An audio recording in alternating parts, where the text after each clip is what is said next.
Hi guys, welcome to this quick video of Warhammer 40k Eternal Crusade. Today we're going to take a look at the loadout screen, show you all the different options that you can have in this game. Let's jump in and take a look. So you get your character selection, these are the ones I've got at the moment, LED, and then we will load into this screen. Here we go. Battle now, lets you go into the matches. World map, I'll show you this quickly. This really is just a placeholder at the minute. It doesn't actually serve any purpose in the game. Read-only heat map of matches that are currently in the progress between the Space Marines in the gold, Chaos Space Marines in the red. Literally just a placeholder at the moment. This is what we want, loadouts. So, you've got your tactical, you've got your heavy weapons, assault, your healer class, which is your apothecary if you're playing Space Marines, and you've got your ground assault. So I've obviously got a few set up here already. So tactical. So let's edit this. Let's go in. So you get your primary weapon, which is your bolt gun, costs you 400 points. You've got a maximum of 1,000 points per loadout, so you can play around with different weapons, get different combinations. So your tactical guys, you are looking at a bolt gun, which is pretty much standard issue. Still my favourite gun to use in the game. It's the most reliable. I can take down enemies at good range with these weapons. Fast reload, decent clip size, but personal preference.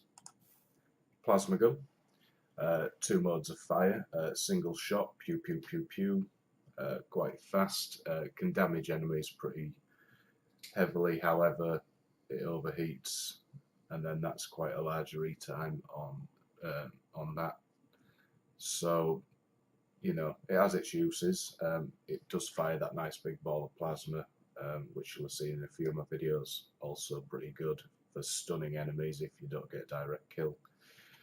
We have the melter gun, primarily to be used against vehicles. However, there are some people that will use this against normal classes, normal players. It's fairly effective if they can get the burn going on the player. Stalker bolter, designed for zooming in, long range firing, and the storm bolter, which you'll have seen typically Terminators carry in on the tabletop version anyway. Very good at short range, not so good at long range. Secondary weapons, we have normal bolt pistol, you've got a smart bolt pistol, which is an anti-infantry sidearm, and a new addition, only just come into the game, plasma pistol, which is a pretty nice weapon to have actually. I don't often switch to my secondary weapon, but for instance, if you were out of ammunition, you know, that's the time that you'd be using that.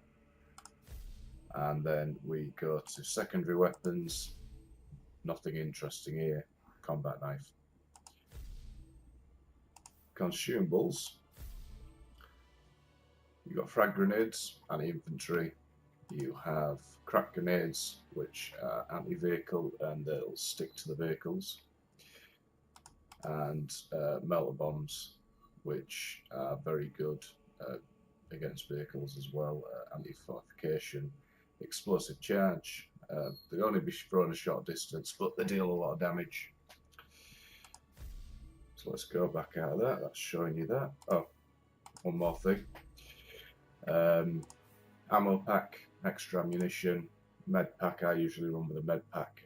If you've got a lot of apothecaries in your team, though, there's really no need to do that. And then we have the repair kit, which allows you to make repairs to vehicles. I don't often see anybody running repair kits. I mean, there may be a few players that do. But out of the usefulness, I would take either the extra ammo or the med kit. Personal preference again, though. So then we go on to, I've set another thing here, but if I edit this, go to class, pick the Devastator class, go back, save that. Right, here we go. So these are your heavy weapons, guys, and there's quite a few options to choose from. So you've got the heavy bolter, high rate of fire, but sometimes quite hard to aim. You know, it wants to pull up all the time. Las cannon deals a lot of damage. I mean, it can eviscerate a player instantly if it hits. The downside is the targeting system on it. It does take a while. You've got to keep it on the target as it charges around. So against players that are moving, quite difficult to get a shot off. Great against vehicles though that stood there, charge up and do a lot of damage in one go. The multi-melter, it's the heavier version of the melter gun which the tactical marines can carry. Big torrent of flame, deals a lot of damage to vehicles. And you have the plasma cannon, which is the upgraded version of the plasma gun. It sends bolts of energy, bolts of plasma up into the air in like a looping arc. Another good weapon as well, especially on the fortress map. You can just keep laying down barrages of plasma, not a bad thing at all. And then the consumables are the same for that as well. We go on to the assault marine, or the air assault, should I say.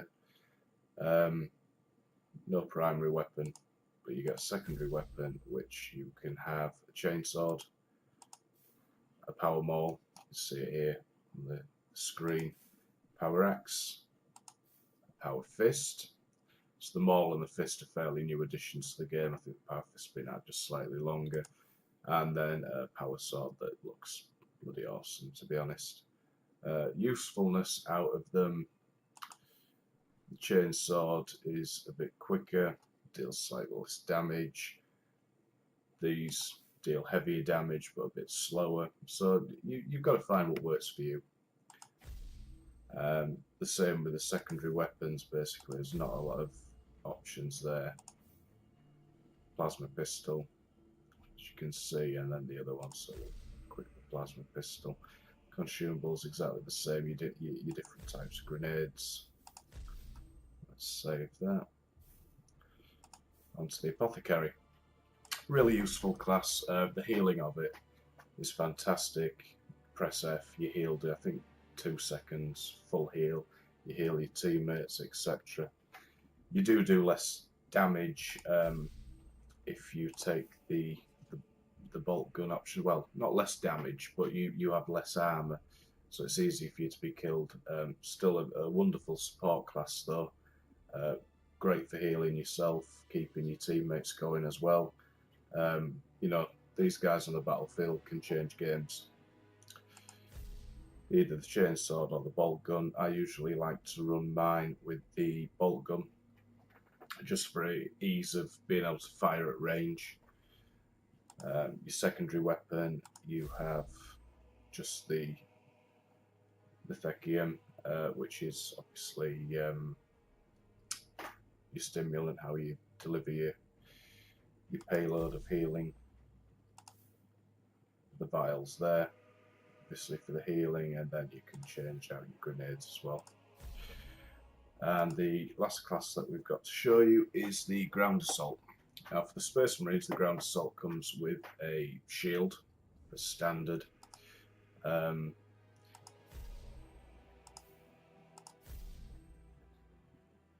can take the shield off and put these on. I really don't know why you would do that.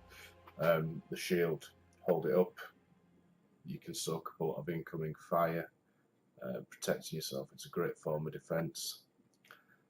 And your secondary weapons, pretty much the same as the air assault.